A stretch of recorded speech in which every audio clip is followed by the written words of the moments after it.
The chronicle of Cirion and Eorl begins only with the first meeting of Cirion, steward of Gondor, and Eorl, lord of the Eothid, after the battle of the field of Celebrant was over and the invaders of Gondor destroyed. But there were lays and legends of the great ride of the Rohirrim from the north, both in Rohan and in Gondor, from which accounts that appear in later chronicles, together with much other matter concerning the Eothid, were taken. These are here drawn together briefly in chronicle form. The Eothid were first known by that name in the days of King Celimetar of Gondor, who died in the year 1936 of the Third Age, at which time they were a small people living in the vales of Anduin between the Carrock and the Gladden fields, for the most part on the west side of the river. They were a remnant of the Northmen, who had formerly been a numerous and powerful confederation of peoples living in the White Plains between Mirkwood and the river running, great breeders of horses and riders renowned for their skill and endurance, though their settled homes were in the eaves of the forest, and especially in the East Bight, which had largely been made by their felling of trees. These Northmen were descendants of the same race of men as those who in the First Age passed into the west of Middle-earth and became the allies of the Eldar in their wars with Morgoth. They were therefore from afar off kinsmen of the Dunedain or Númenóreans, and there was a great friendship between them and the people of Gondor. They were in fact a bulwark of Gondor, keeping its northern and eastern frontiers from invasion, though that was not fully realized by the kings until the bulwark was weakened and at last destroyed. The waning of the Northmen of Rhovanion began with the Great Plague, which appeared there in the winter of the year 1635, and soon spread to Gondor. In Gondor the mortality was great, especially among those who dwelt in cities. It was greater in Rhovanion, for though its people lived mostly in the open and had no great cities, the plague came with a cold winter when horses and men were driven into shelter, and their low wooden houses and stables were thronged. Moreover, they were little skilled in the arts of healing and medicine, of which much was still known in Gondor, preserved from the wisdom of Númenor. When the plague passed, it is said that more than half of the folk of Rhovanion had perished, and of their horses also. They were slower to recover, but their weakness was not tested for a long time. No doubt the peoples furthest east had been equally afflicted, so that the enemies of Gondor came chiefly from the south or oversea. But when the invasions of the Wainriders began, and involved Gondor in wars that lasted for almost 100 years, the Northmen bore the brunt of the first assaults. King Narmestil II took a great army north into the plains south of Mirkwood, and gathered all that he could of the scattered remnants of the Northmen, but he was defeated, and himself fell in battle. The remnant of his army retreated over the Dagorlad into Ithilien, and Gondor abandoned all lands east of the Anduin, save Ithilien. As for the Northmen, a few, it is said, fled over the Celduin, river running, and were merged with the folk of Dale under Erebor, with whom they were akin. Some took refuge in Gondor, and others were gathered by Marhwini, son of Marhare, who fell in the rearguard action after the Battle of the Plains. Passing north between Mirkwood and Anduin, they settled in the Vales of Anduin, where they were joined by many fugitives who came through the forest. This was the beginning of the Eothid, though nothing was known of it in Gondor for many years. Most of the Northmen were reduced to servitude, and all their former lands were occupied by the Wainriders. But at length King Celimetar, son of Narmestil II, being free from other dangers, determined to avenge the defeat of the Battle of the Plains. Messengers came to him from Marhwini, warning him that Wainriders were plotting to raid Calenhardon over the Undeeps, but they said also that a revolt of the Northmen who had been enslaved was being prepared, and would burst into flame if the Wainriders became involved in war. Calamita therefore, as soon as he could, led an army out of Ithilien, taking care that its approach should be well known to the enemy. The Wainriders came down with all the strength that they could spare, and Calamita gave way before them, drawing them away from their homes. At length, battle was joined in Dagorlad, and the result was long in doubt. But at its height, horsemen that Calamita had sent over the Undeeps, left unguarded by the enemy, joined with a great Eored, led by Marhuini, assailed the Wainriders in flank and rear. The victory of Gondor was overwhelming, though not in the event decisive. When the enemy broke and were soon in disordered flight north towards their homes, Calamita, wisely for his part, did not pursue them. They had left well nigh a third of their host dead to rot upon the Dagorlad, among the bones of other and nobler battles of the past. But the horsemen of Marhuini harried the fugitives and inflicted great loss upon them in their long route over the plains, until they were within far sight of Mirkwood. There they left them, taunting them, "Fly east, not north, folk of Sauron. See the homes you stole are in flames." For there was great smoke going up. The revolt planned and assisted by Marhuini had indeed broken out. Desperate outlaws coming out of the forest had roused the slaves, and together had succeeded in burning many of the dwellings of the Wainriders, and their storehouses, and their fortified camps of wagons. But most of them had perished in the attempt, for they were ill-armed, and the enemy had not left their homes undefended. Their youths and old men were aided by the younger women, who were in that people also trained in arms, and fought fiercely in defence of their homes and their children. Thus, in the end, Marhuini was obliged to retire again to his land beside the Anduin, and the Northmen of his race never again returned to their former homes. Calamita withdrew to Gondor, which enjoyed for a time, from 1899 to 1944, a respite from war before the great assault in which the line of its kings came near to its end. Nonetheless, the alliance of Calamita and Marhuini had not been in vain. If the strength of the Wainriders of Rhovanion had not been broken, the assault would have come sooner and in greater force, and the realm of Gondor might have been destroyed. But the greatest effect of the alliance lay far in the future, which none could then foresee. The two great rides of the Rohirrim to the salvation of Gondor, the coming of Eorl to the field of Celebrant, and the horns of King Theoden upon the Pelennor, but for which the return of the king would have been in vain. In the meanwhile, the Wainriders licked their wounds and plotted their revenge.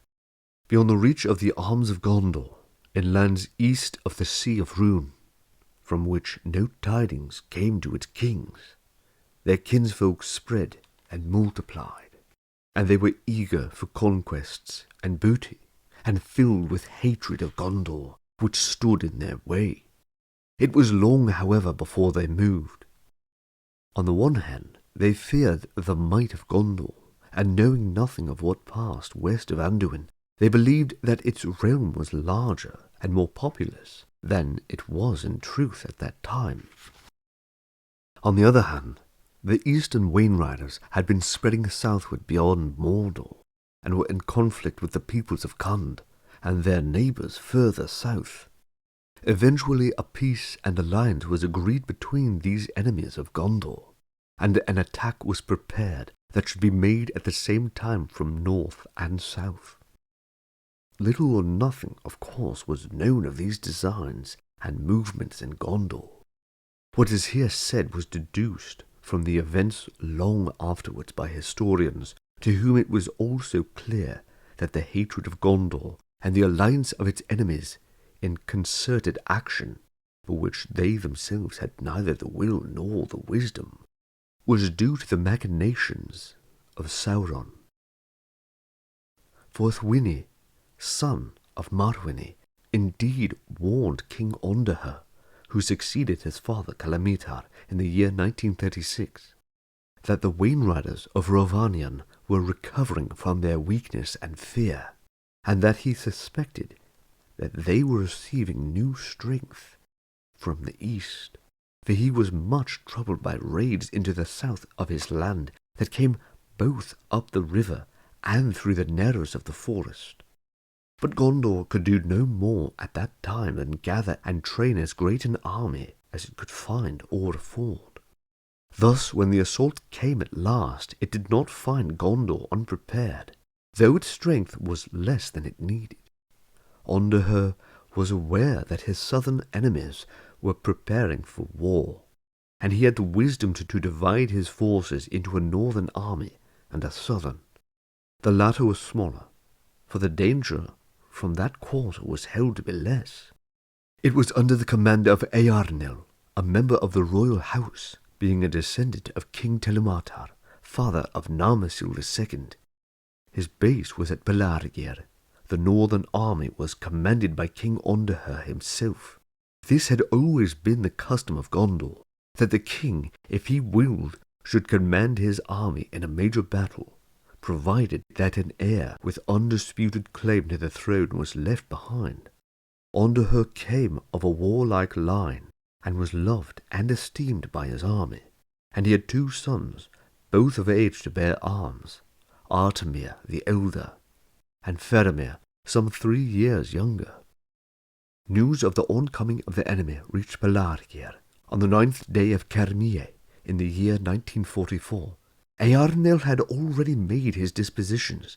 He had crossed the Anduin with half his force, and leaving by design the fords of the Poros undefended, he encamped some 40 miles north and south Ithilien. King Onderher had purposed to lead his host north through Ithilien and deploy it on the Dagorlad, a field of ill omen for the enemies of Gondor. At that time, the forts upon the line of the Anduin north of San Gebiar, that had been built by Narmasil I, was still in repair and manned by sufficient soldiers from Calanardon to prevent any attempt of an enemy to cross the river at the Undeeps. But the news of the northern assault did not reach Onderher until the morning of the 12th day of Kermie, by which time the enemy was already drawing near, whereas the army of Gondor had been moving more slowly than it would if Onderher had received earlier warning, and its vanguard had not yet reached the gates of Mordor. The main force was leading with the king and his guards, followed by the soldiers of the right wing and the left wing, which would take up their places when they passed out of Ithilien and approached the Dagorlad. There they expected the assault to come from the north or northeast, as it had before in the Battle of the Plains and in the victory of Calamitar on the Dagorlad. But it was not so. The Wainriders had mustered a great host by the southern shores of the inland sea of Rhûn, strengthened by men of their kinsfolk in Rhovanion, and from their new allies in Khond. When all was ready, they set out for Gondor from the east, moving with all the speed they could along the line of Ered Lithwe, where their approach was not observed until too late. So it came to pass that the head of the army of Gondor had only drawn level with the gates of Mordor, the Morannon, when a great dust borne on a wind from the east announced the oncoming of the enemy vanguard. This was composed not only of the war chariots of the Wainriders, but also of a force of cavalry far greater than any that had been expected. Onderher had only time to turn and face the assault with his right flank close to the Morannon, and to send word to Minotaur, captain of the right wing behind, to cover his left flank as swiftly as he could, when the chariots and horsemen crashed into his disordered line. Of the confusion of the disaster that followed, few clear reports were ever brought to Gondor.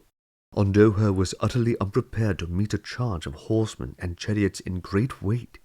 With his guard and his banner, he had hastily taken up a position on a low knoll, but this was of no avail. The main charge was hurled against his banner, and it was captured.